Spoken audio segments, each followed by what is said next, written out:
Welcome to Catholic Answers Live, the program where you participate with your questions about apologetics and evangelization, including the most important theological, spiritual, moral, and social issues facing the world today. Call now with your question for today's guest. Toll free 1-888-31-TRUTH. That's 888-318-7884. Now, from San Diego, Catholic Answers Live. Welcome back to Catholic Answers Live. It's Monday. Happy Year of Faith. Happy Advent to one and all. This is a part 2 of our Q&A open forum for the pro-choice folk only. 888-31-TRUTH is the toll-free number. As promised, one of our favorite guests is back. Her name is Stephanie Gray. Stephanie is the co-founder and the executive director of the Canadian Centre for Bioethical Reform. She has debated in numerous venues, college campuses. She's appeared on VTV, the ATV News, Global News, CTV Television, the Miracle Channel's Insight. She's been interviewed on Fox Channel, NBC, ABC. She holds a bachelor's degree in political science from the University of British Columbia and a certification with distinction in healthcare ethics from the National Catholic Bioethics Center in Philadelphia. She joins us now from Vancouver, British Columbia. Stephanie, welcome back. Thanks, Patrick. It's always great to be on your show. We are big fans of your Archbishop, J. Michael Miller. Just want to let you know that. Oh, he is a very holy man. This is a fantastic archdiocese here. And it's kind of your home pad. Normally you're Calgary, correct? Normally I'm Calgary, and I'm actually on my way to move to Toronto, but I'm home in Vancouver for a bit and loving it. And thank you for pronouncing it Vancouver. It means a lot. What do other people say? Oh, well, down here it's Vancouver, like Hoover. As opposed to that soft little U. So I feel at home. It's like Torontonians don't pronounce the second T, right? Toronto. Right, yes. Well, you're a great advocate for life, and well, it's always I always wish you were on for more than an hour, as I do most of our guests. But there's a lot to cover, and I hope in the next hour we'll speak of that the case of the woman in Ireland who died. There's a lot of information the public doesn't know about, and perhaps the right question will trigger an in-depth discussion on that. But I want to honor the folks who've been waiting patiently through the first hour. Want to go straight to caller, Stephanie? Great, I'd love to. All right, let's go to Bob in Eastern Missouri on KHJM 89.1 FM. Hello, Bob. You're on the air with Stephanie Gray. Very good. Coming in good? Yes, indeed. Welcome. Okay. Yes. Hi, well, this Bob. should be an excellent segue. I'm going to stick with what we discussed with the screener in that. Okay. And help me work it into a question if you have to. The idea that poor and destitute people should get abortions, and then of course that involves government funding, things like that. The young lady you're with is in bioethics. Yes. Another item that concerns me is genetically modified babies, which is really scary to me. Actually, I'm what you'd call a swing voter. I was pro-choice, but now I'm pro-life. Well, Bob, you just outed yourself as someone who's pro-life. This is pro-choice only. You're going to cause a lot of heads to roll here for getting through the system. Did I say it backwards? I'm sorry. Oh, you're former pro-life, but now you're pro-choice? No. I was pro-choice. Now Yes. I'm pro-life. I see. So you're an agent from the light side. Yeah, I guess I'm what you call a swing voter. And by the way, I'm also abstinent. Okay, well, that's a little extra layer of information there, Bob. I'm still waiting for a question for Stephanie, though. Yeah. The idea that government funding to allow poor and destitute people to get free abortions, and on the other end, what do you think about genetically modified babies? Since you're into bioethics, the idea of genetically modified babies scares me a lot. I'm a little nervous here, Bob. What's a genetically modified baby? Modifying the embryo. So it becomes what, or can do what? Picking what you want: eye color, hair color. Right. Stephanie, you have enough of a hook here? Sure. Well, Bob, maybe I'll start with the first point that you raised about the poor having access to government-funded abortions. Are you saying that you think the government should pay for poor people to have abortions?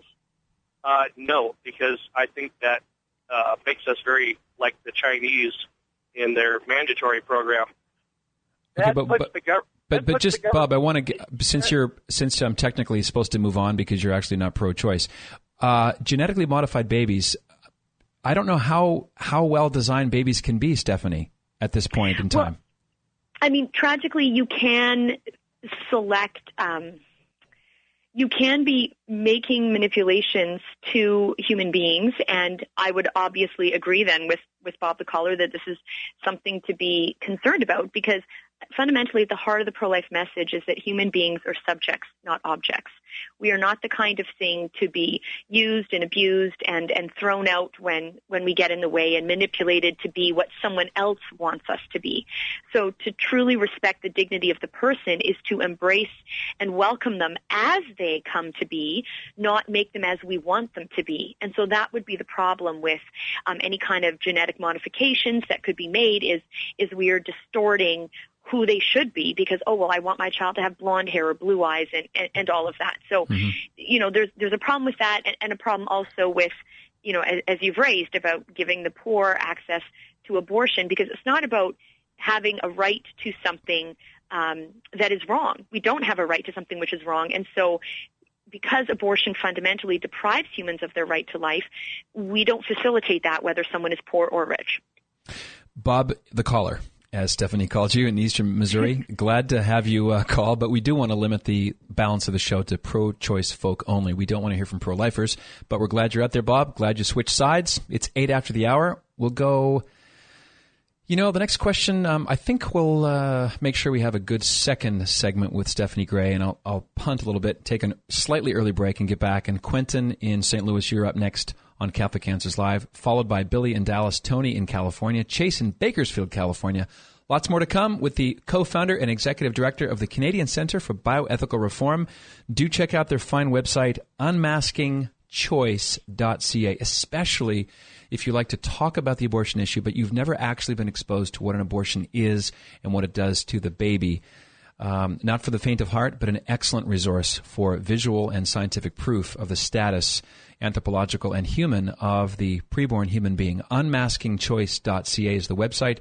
Stephanie Gray is the executive director of the Canadian Centre for Bioethical Reform. I'm Patrick Coffin. The number is toll-free, 888-31-TRUTH. Catholic Answers Live returns after these words. Touching that dial is strictly prohibited.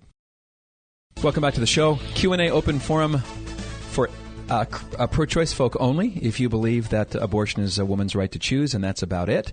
If you think that there should not be laws protecting nascent human life before the moment of birth, we want to hear from you, Catholic or not. 888-31-TRUTH, that is the toll-free number. Our guest, Stephanie Gray, now goes by the magic of Marconi and Edison to St. Louis, Missouri, to Quentin on 89.9 FM, KHJM Radio. Quentin, welcome to Catholic Answers Live. You're on the air. Thank you for having me. This is kind of a two-part question. Early in the segment, and I pray that this is not a repeat question, but early in the segment, someone asked the question in reference to someone being raped. And you gave the scenario of if a person was raped, the wife was raped, and the husband wanted to have the abortion but wasn't sure whether it was his or the rapist. Right. Well, are you for abortion, against abortion for any situation or reason?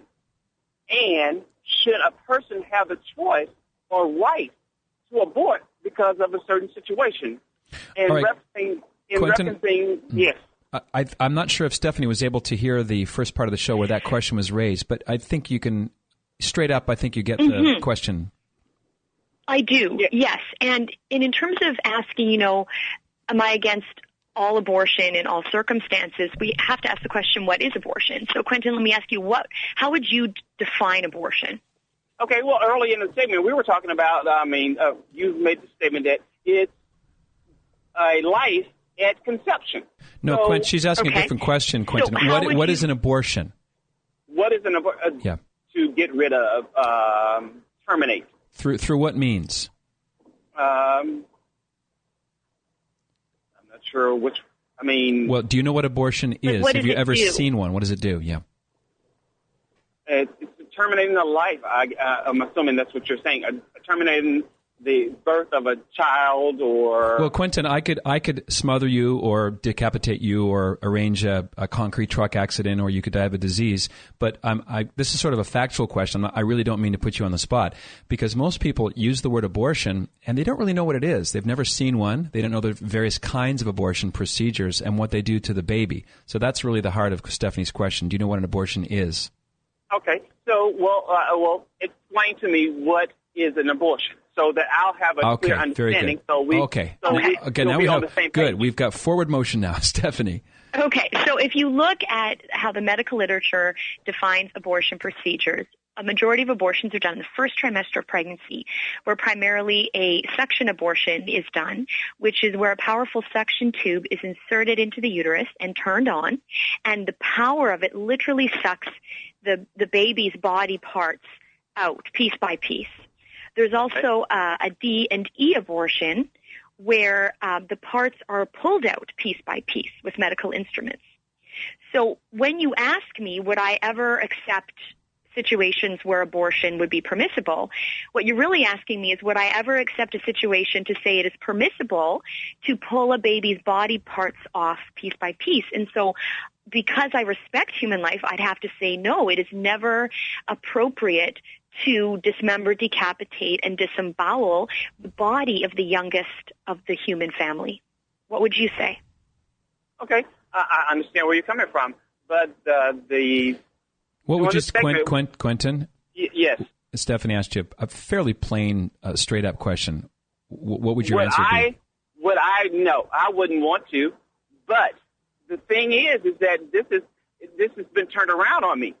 You previously stated that from the point of conception that it was a human life. Yes. So at conception, are you pulling out human pieces, piece by piece, or is it an actual human? Well, Quentin, at that point? A few moments after conception, we're talking about at the subcellular level, a very small person, very small indeed. But quite quickly, that little person grows, and we change the name: blastocyst, zygote, embryo, fetus, infant, teenager, adult, old person. Okay. I think Stephanie, go ahead.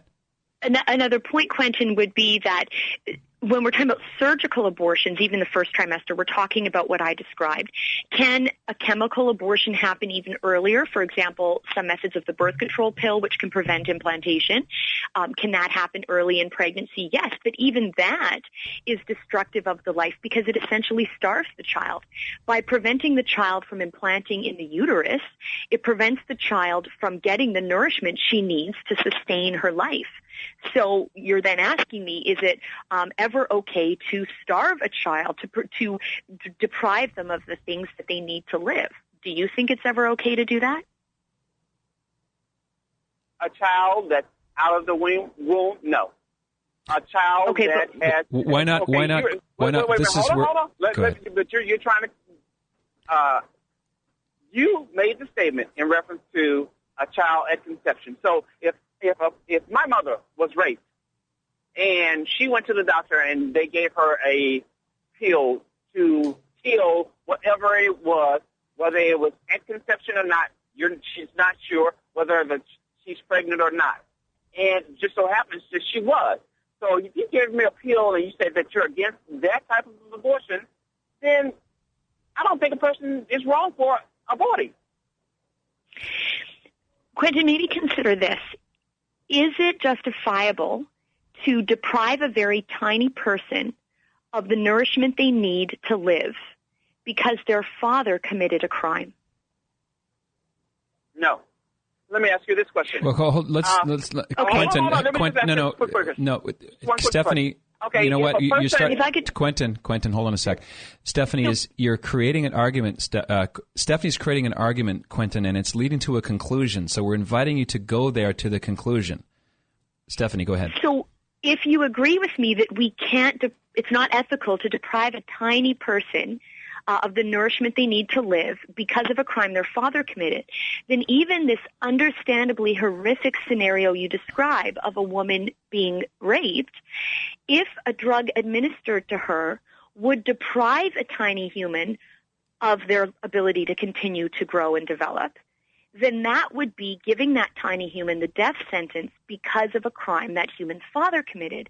And you just told me you wouldn't do that you think that's wrong. Quentin. Well, I said that. Well, if a person has a choice to commit to have an abortion because they were about to die, and by them being pregnant would cause them and the baby to die, do you not think that is right for a person to have an abortion there?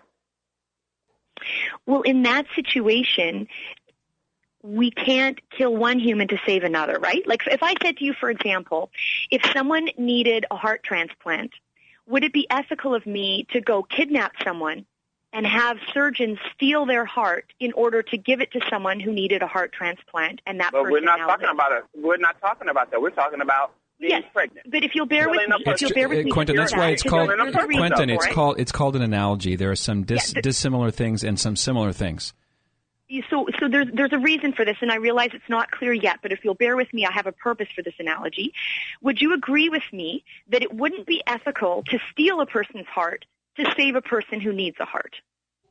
I agree. Would you agree with me on that? Okay. Yes. So what it sounds like you and I agree on is that we cannot do evil, steal a heart, in order to bring about what is a good thing, save someone with a heart problem. So all I would say is we then apply that principle that you and I agree on to the circumstance of the woman's life being in danger. I can't kill an innocent child in order to save someone else, the mother, in the way I can't kill a person who has a heart in order to save someone who needs a heart. But so you would allow both of them Hold on a second, Quentin. Well, Let Stephanie finish. You raise a good question, Quentin, and the important point I'm about to make is saying that you may not kill an innocent child to spare the woman's life does not mean that you're left helpless, does not mean that both are going to die. Because the reality is when a woman's life is in danger, it is ethical to intervene on whatever the medical condition is and do our best to address the medical condition and where possible save both lives. Now, we may not always be able to save the baby's life if we lack the technology required to sustain the child's life, but that's not the same thing as an abortion. So, for example, if I have what's called an ectopic pregnancy, where my baby is growing in my fallopian tube and the tube in expansion could burst, it is ethical to address that medical condition of an expanding fallopian tube, because if we don't address it, the tube bursts and the baby dies and I can die. So the procedure called a salpingectomy, where that section of the tube is removed, is an act on my body, the fallopian tube. And in that act, it's a good action because if left alone, I'm leaving this pathological condition to result in the death of my child and myself. So I have to remove that tube. Then if I could transplant the baby somewhere, I would. We lack the technology right now, so the child dies as an effect of addressing this pathological condition within my body. So how is that different from abortion? Abortion doesn't target the woman's body, it targets the baby's body. It's not trying to address a pathological condition, it's trying to dismember a separate life. So do you see the difference there, Quentin? But in the end, is it not still, is the baby still in that part of the, that was taken removed? Sorry, is the baby in the part that they remove? Yes. Yes, because the baby is basically lodged there. Technically, no matter how you look at it, the baby was aborted. No matter how you look at it, technically, the baby was Quentin, aborted. we're talking about direct versus indirect. But regardless of how it's done, technically... Yeah, hold on a second. Okay, Quentin, let me put this to you, because you raise an interesting point. If the end result is the same, which it looks like, does it make the means equal in two different scenarios? And it doesn't. And here's an analogy to understand that. Let's say, Quentin, two people are drowning, and you swim out into the ocean to try to save them. As you sweep your arm out to grab the two people, you only have the ability to grab one, and the other person ends up going below the surface and drowning. Now, are you responsible for killing the other person you didn't have the capacity to grab? Quentin? But that scenario does not relate just bear with me. I know. No, it does not. Quentin, you know what? Quentin, I'm with all affection. It's Stephanie. You can wrap it up. I don't think Quentin is going to connect the dots here that we're trying to make. These are called analogies, and there's some dissimilarities with the moral point and some similarities. Stephanie's trying to construct a very simple argument about the difference between willing something bad and foreknowing and allowing something bad. Directly killing a baby versus knowing that a baby's death, which would be grieved and not intended, those two are not the same thing. Stephanie, just if you want to put a bow on it. Sure. So to wrap it up, I think by his kind of reaction to resist the analogy, it shows that he was going to agree with me that no, he wouldn't be responsible for the death of that other person. But what if instead of Quentin grabbing only the one person, he held his other hand over the head of the second person and pushed that person's head underwater, thus drowning them? In both cases, that person would have drowned, but in only one of those cases would Quentin have been responsible for killing him. And so the same is true if a woman's life is in danger. We may not directly kill the child, but we may intervene to save the woman, and in trying to save her, as we're trying to grab two people who are drowning, we may not have the means to save the child as well. Quentin in St. Louis, call back anytime. You're listening to Catholic Answers Live. It's 24 after the hour. Stephanie Gray is the Executive Director of the Canadian Centre for Bioethical Reform. The website is www.unmaskingchoice.ca, unmaskingchoice.ca. 1-888-31-TRUTH is the toll-free number. We only want to take calls from people who believe in the pro-choice rhetoric, so pro-lifers can enjoy the show. Everyone else, give us a call. With that, we go to Dallas to Billy on KATH. Hello, Billy. You're on the air. Yeah, can you hear me? Yep, go ahead, Billy. You're on the air. Yes. Oh, good evening. I'll make this quick. How do you respond, by the way, you do got a pro-choicer, how do you respond to the only way pro-choicers really have an argument here is if they just attack the whole idea of there really is a moral right and wrong. And how do you respond to a pro-choicer that says, well, I don't have to believe in God, I don't have to believe moral right and wrong exists, there's just correct and incorrect and survival, and only the fit will survive. So, in the wild, animals and insects kill their own young sometimes to continue their own survival. So there really is no moral right and wrong. It's just what society lets us do and don't do. How do you respond to a pro-choicer with that position? Did you catch? It's a scratchy cell signal. Did you hear that, Stephanie? I did, yes. So when people say that there's no right or wrong, you can respond with a question such as, are you right or wrong about that? Because making a definitive objective claim to claim that there is no objective truth is self-refuting. But the second point I would do is make an analogy and ask the individual if they saw a 5-year-old on a street corner and noticed a group of teenage thugs came over to the 5-year-old and started beating that child up, would you not intervene? I would ask an abortion advocate. And if they would intervene and try to help that 5-year-old, then they recognize what those teenagers are doing is wrong. And under strict Darwinism would say, no need to intervene. But we got to go. We got a hard break. We'll come back and finish this tagline on Catholic Answers Live with Stephanie Gray. Be right back.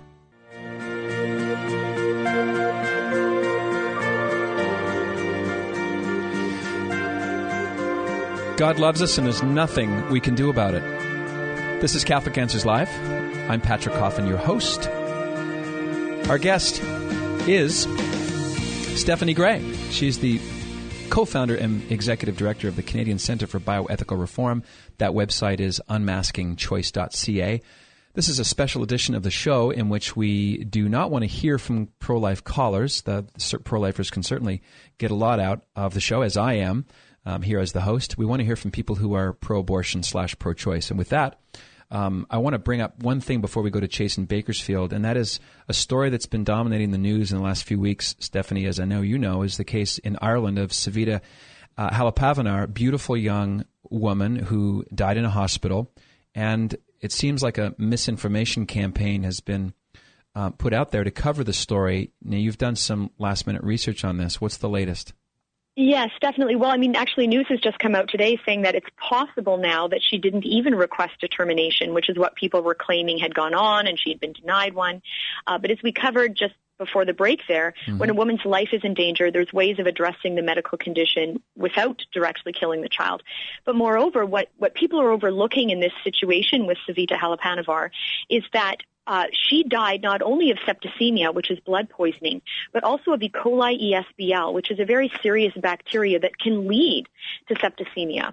And E. coli ESBL is not the typical E. coli you get from food. It's a bacterial infection that can originate in the urinary tract. And what's interesting about that is that Savita first presented in the emergency room with lower back pain.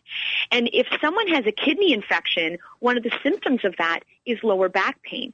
And so it's possible that she had the E. coli ESBL already in her system, that it has made its way up her urinary tract into her kidneys. If it caused an infection, a kidney infection in a pregnant woman can lead to uterine contractions and therefore cervical change, which would then explain why she had a dilated cervix and why she was miscarrying. So even if they're claiming if the child had been taken out earlier, she wouldn't have died. But if the E. coli ESBL was in her urinary tract and in her kidneys, then the presence or absence of the child in her body would not have changed the presence of E. coli ESBL in her body, which is likely what ultimately led to the septicemia. So people are overlooking some important factors. Now, do we know for sure that it was in the urinary tract? No, we don't, but the autopsy is saying that this is one of the factors that contributed to her death. And so people are making this a case about abortion when it sounds to me like it's a case about a horrific situation that arose for a pregnant woman. And it sounds like in a country that has one of the lowest maternal mortality rates in the world, that they would have done the best to save this woman. Yes, and unfortunately the toothpaste is out of the tube. The Irish Times reporter Kitty Holland only today, as you mentioned, admitting that the death of Savita may not have been related to Ireland's abortion laws. Of course, isn't it true, Stephanie, that the pro-abortion forces want to use this extreme case based on half-baked information to push their agenda on an entire country, namely Ireland? Well, exactly. I mean, they're tragically taking advantage of a woman's devastating death and her family's devastating loss, taking advantage of that to try to have widespread access to abortion. And so that is what people should be outraged at, that they're, running with us. All right, 888-31-TRUTH. Our guest is the co-founder and executive director of the Canadian Centre for Bioethical Reform. Stephanie Gray joins us from Vancouver, British Columbia. We go now closer to me, at any rate, Bakersfield, California, and Chase on 1050 AM. Hello, Chase. Welcome to the show. Hi. Thanks for having me. Chase. I would first like to compliment you guys on just providing an open forum for people of differing viewpoints. Thank you, Chase. I think it's pretty important to be able to hear the other side, and you guys do so in such a calm manner. Well, thank you, Chase. That makes our day. Thank you. Yeah. Especially since I'm probably not your target audience as a pro-choice atheist. Well, hey, Chase, if you have a radio, you're our target audience, and your worldview comes number two. Number one is that you've called, and we're glad you did. How can Stephanie help you? What's your question? Okay. My question is, if the Catholic Church believes that abortion is the taking of a human life, then would it be fair to say that the women or the doctors who have or perform the abortion should be responsible or charged with murder or accessory to murder? And how does that work with cases of rape and incest, where the abortion might be able to save the woman's life? Okay, we got a little bit of sprawl there, but maybe the first part, fair question about being charged with murder or accessory to, Stephanie. Sure. Great question, Chase. Would you agree with me that if someone, let's say, drowns their children in the bathtub, as has happened in the United States, that would be an act of homicide? I would like you to not answer my question with a question, but go ahead. I'll go with you on that one.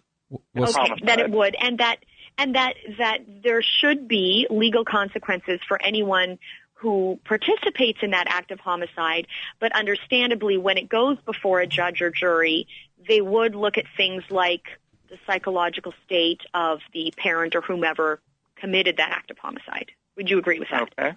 That's how law works. Sure. Okay. So in the same way, if the preborn are as human as infants or toddlers who could be getting a bath, and we know scientifically, as Trent explained in the last hour, that they are, and if you need me to recap that, I will if you missed that. Therefore, consistency would compel me to say, absolutely, if someone commits homicide on the preborn, there should be legal consequences, as there are legal consequences if they commit homicide on the born. And as in each individual case, factors would be taken into account, like the psychological state of those involved, whether they were under any kind of pressure and so forth. That would be factored into what their legal consequences would be. But that at its core, we should have consistency. Otherwise, we're guilty of discriminating based on the age of the victim, that if your victim is young enough, then you have a lighter sentence. Do you think that would make sense? Okay, but how does that apply toward instances of rape and where abortion could possibly save the mother? Stephanie, has a direct abortion ever saved anyone's life? Well, I would say no, because as we know, medically, you can intervene on the medical condition without committing a direct abortion, which is attacking the baby's medical body, condition not the a woman's person? body. No, the medical condition would be, let's say, an ectopic pregnancy, so an expanding fallopian tube, or maybe she has cancer in her body and she happens to be pregnant, and if it's required that she have chemotherapy at that moment because we cannot wait until the pregnancy progresses, then it's reasonable to administer chemotherapy, even if there's a risk to the child, because it's being administered to target a pathology within her body, which is cancer. So if the woman's life is in danger, we don't need to perform an abortion. Now, in the case of rape, let me ask you this. Would you say that abortion will unrape a rape victim? No. So if abortion won't undo what we both can agree is a trauma, then the question is, may we kill an innocent human because a guilty human, the father, committed a crime? Oh, would the woman who has an abortion be guilty of a crime or accessory to the crime? No, well, if she lays her body down to have an abortion, she's permitting it to happen. But my point is, rape victims don't, if we know that abortion won't erase the trauma for rape victims, then it's our responsibility to not commit the abortion on a rape victim.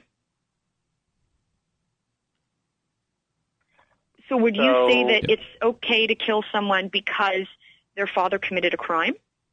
No. But isn't that analogous to abortion in the case of rape, Chase, is the question? I'm saying that if somebody did have an abortion in a case of rape, would it be fair to tell the mother that she's an accessory to the murder of her child? Well, again, that would be like the kind of the general sense I gave a few moments ago, where in the individual case, they would look at what was the psychological state, was she under pressure? Right? So assumedly, if someone has experienced a trauma, that trauma can therefore influence decisions they make in a negative way. And reduce culpability. And that would be looked at and reduce culpability. And so that would be looked at on a case-by-case basis. But she won't be having that abortion if the doctors around her don't do it. So your question also was, what about the physicians or nurses or medical professionals? Mm-hmm. Should they be charged with homicide, with committing homicide? Absolutely, particularly because they are perhaps not under the emotional stress that the pregnant woman can be, and as a result, they're acting with full knowledge of what they're doing because of their training. They don't have the emotional stress, and they're receiving financial compensation for it. All right. So would you say, Chase, that... Okay, go ahead. Chase, one more time. Stephanie, I want to get one more caller in before the break. Chase, were you picking up what Stephanie was laying down? Did you catch the drift of her last question? Yeah, and I would like to thank her for providing the answers she gave me. I'm just not sure how popular those answers are going to be. Well, popularity always comes number 2 or 3 or number 50 when it comes to the truth and the preservation of human life and its dignity and its sacredness. We certainly, as followers of Jesus Christ, Chase, know that the fine print that comes with baptism doesn't really include popularity. We really want to focus on the truth and hopefully communicate it in love. But we're really delighted you're out there. Call back anytime. We do have Q&A open forums for atheists only. You'd be welcome to call back then or any other time on Catholic Answers Live. I was going to take one more caller before the break, but I'll wait. Rachel in Columbus, if you can hang on and just press your inner pause button, we'll come back and you'll be number 1 after our last break. One more segment with Stephanie Gray here on Catholic Answers Live. Q&A open forum for pro-choice folk only. If you believe that abortion is up to the woman's right to choose. If that rhetoric you buy into, we do want to hear from you. 1 888-31-TRUTH. I think you can tell from our guests, Trent Horn in the first hour, Stephanie Gray in the second hour, you will be certainly treated with affection and charity, although we may disagree diametrically. We want to be consistent in the dignity we express to everybody. So give us a call, 888-31-TRUTH. Rachel in Columbus, you're up next on Catholic Answers Live. Don't touch that dial. 1 moment later, we'll be back. We're back. We want to get to as many folk as we can to speak with Stephanie Gray, Executive Director and co-founder of the Canadian Centre for Bioethical Reform. She joins us from Vancouver, and Rachel joins us from Columbus, Ohio on St. Gabriel Radio, 820 in Columbus. Hey, Rachel, welcome. Hi, guys. Thanks for taking my call. Right on. So let's see. Well, first off, I'd like to ask, have either of you been pregnant before? I had a dream once. But then I went back on my medication. Kind of a personal question, Rachel. Okay, well, I'm just saying, it seems like nobody who's called so far has been a woman, unless I missed somebody. But I'm a woman. That happens to be true. I know you. Yeah, I know you are. But Rachel, is the premise here seems to be, unless you personally have been pregnant, you have no right to weigh in with an argument on behalf of. No, I wouldn't say that. I'm just saying that helps give me more perspective about being pro-choice. I was initially pro-life, adamantly pro-life. Mm-hmm. You know, just like you guys, all your premises earlier, I used to hold those. Okay, what changed, Rachel? Well, basically, I became sexually active, but not until like 22. And that's when, and only with one partner, and I ended up marrying him. So, okay. But at the same, it just made me so aware of how, for a woman, sex changes everything. It can change everything in her body. And, Rachel, a lot of people listening right now, all over the world, who are hearing you right now, also became sexually active and got married, not necessarily in that order, and they remain pro-life. So, what changed for you? Sure. Yeah, well, I guess because at the time I was not married to my husband, and I thought, what if we'd only been together for a few months? And I was like, what if he's not the one? What am I going to do?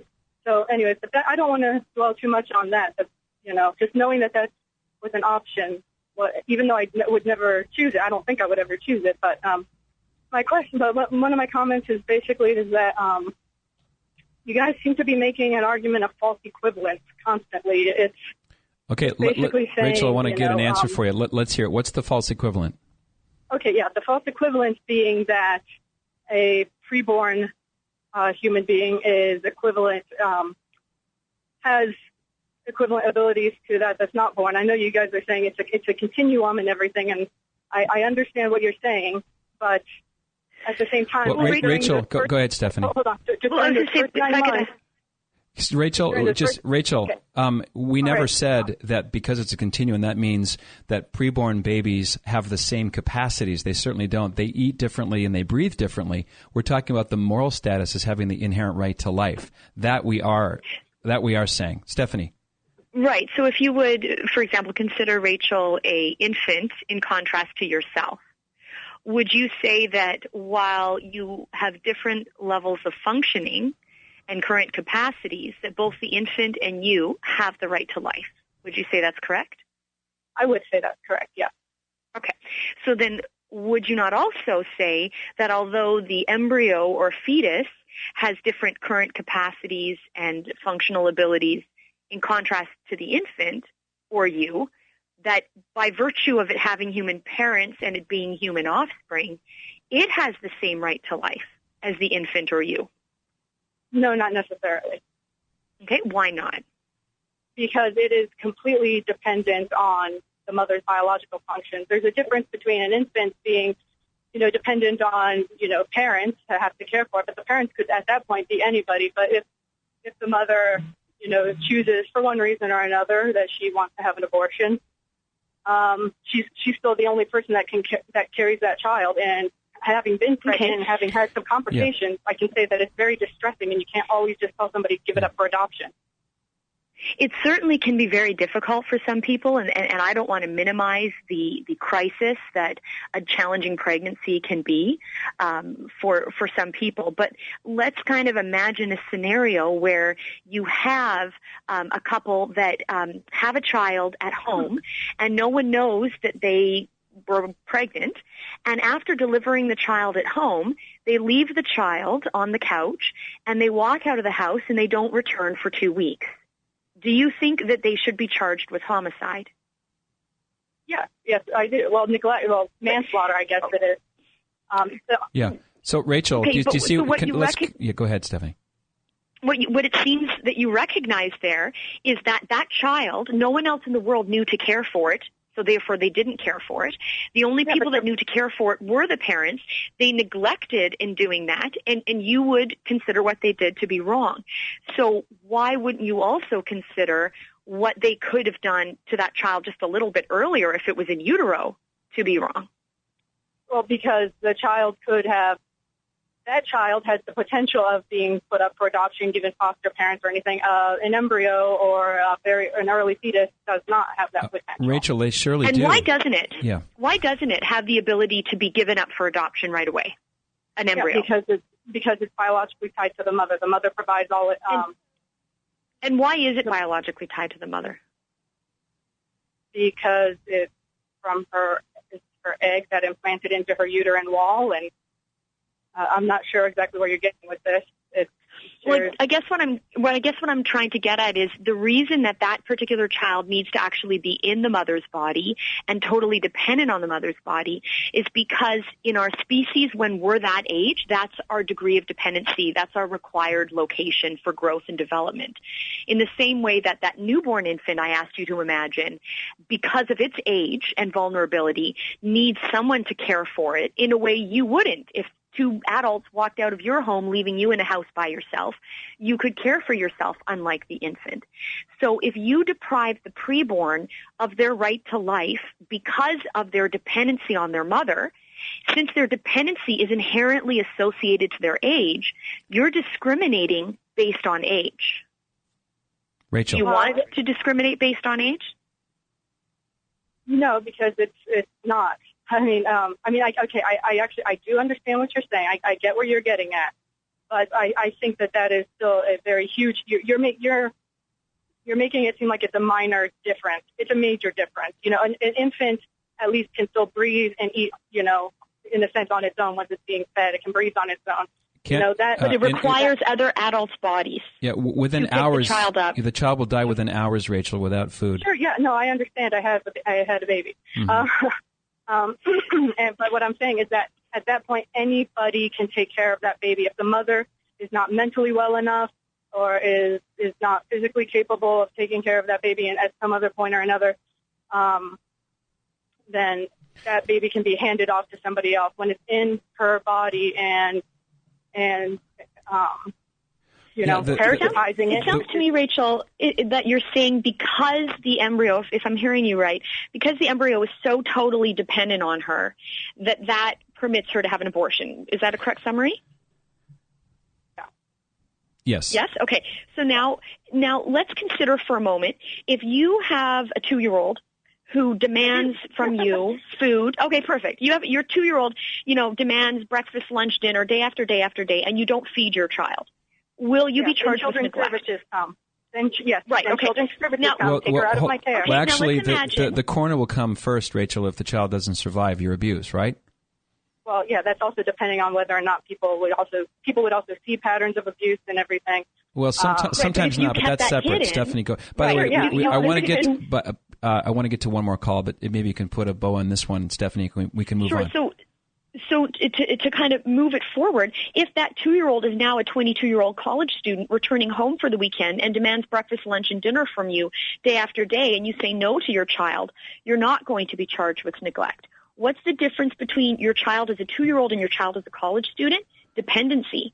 Our society recognizes by virtue of the 2-year-old being more dependent than the college student, you have a heightened responsibility, not a lessened responsibility. Right. So when you hone in on the dependency of the preborn child, what you're actually unwittingly doing, Rachel, is you're making a really good case against abortion, because the fact that you identify that the preborn is so totally dependent on the mother makes her more responsible, not less. Rachel, thanks for the call. I want to get to one more caller. Casey in Seattle, Washington. You're on the air. Go ahead. Hi, thank you.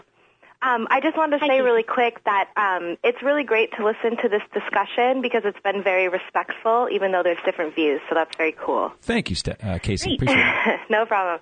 I just was calling because the part I don't get is that how you feel and your religion should change a law.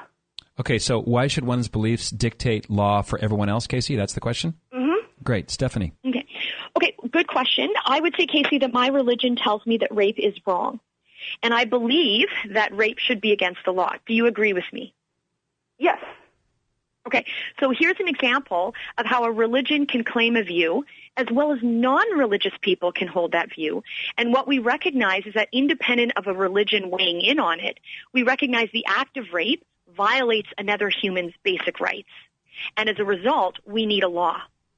So the question is abortion killing an innocent human being? Well, I guess then because I don't believe that birth starts at conception. No, you mean Casey? I think you mean life, not birth. I mean right? life. Yeah. Sorry. Yeah, okay. That's exactly. So what when I mean. would you say life begins? I meant that. Casey, when does life begin, Casey? I don't know. In the Bible, it says that you're alive when God breathes breath into your lungs. Well, it actually does. Let's set aside. Yeah, Casey, we covered this a little bit in our first hour. If you wanted to check out the podcast with Trent Horn. It's true or false, Stephanie? Sorry, I tuned in later. That's okay. But Casey, no worries. Yeah, but the Bible is in our scientific textbook, right, Stephanie? I mean, you haven't mentioned religion once so far. Yeah, and so some people, Casey, might want to talk about the book of Genesis, but we could even start by looking at the law of biogenesis. So moving from religion to moving to science, and the law of biogenesis says living things come from other living things. So we know that the preborn, by virtue of that basic scientific principle, have to be alive. And we also know scientifically that living things reproduce after their own kind. So dogs are only going to produce dogs, and humans are only going to produce humans. So when would you say science says life begins? Not the Bible, but science. Megan, we'll have to keep it a rhetorical question. We're at the end of our show. Not Megan, excuse me, Casey. It sounds like you just stumbled into the show, Casey. We're glad you did. Tomorrow, 22 hours from now, we're going to have a Q&A open forum for everybody, and please call back then if you wanted to follow up. Megan, Linda, and Barbara, we're sorry we didn't get to you. Boy, not sorry we had you on the show, though, Stephanie Gray. Thanks for joining us. Thanks, Patrick. Enjoy Canada. You're making me homesick. All right, we'll talk to you soon. God bless. Merry Christmas to you. All right, 22 hours from now, I should say, Tim Staples and Patrick Madrid, Q&A open forum Friday. That's right, this Friday. Country music superstar Colin Ray will be in studio on how to be Catholic in public. Big show on Friday. Don't miss it. This is Catholic Answers Live. Be a saint. What else is there?